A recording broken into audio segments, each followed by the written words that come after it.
ভাই রাত করে আমনে কোনো কথা শুন ভাই জাল পাচ্ছি মাছ ছাড়া বেরিয়েছে। এত রাত করে তো ভাই যাওয়া ঠিক হবে না, সামনে তো ভাই জায়গা ভালো না, সামনে তো ভূত আছে। ভূত টুত কিছু আমি মানি না। যাইন ভাই যাই।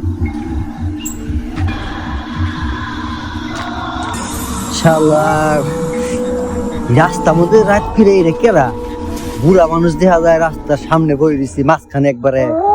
কি ওরা কি এত রাত করে আপনি এখানে কি করেন? শুনলেন না শিমুল কি কইলো? এনে জানি কি বাইর হয়, এনে ভূত বাইর হয়। দাঁড়ায় থাকেন না, জানগা বাড়ির জানগা জানগা।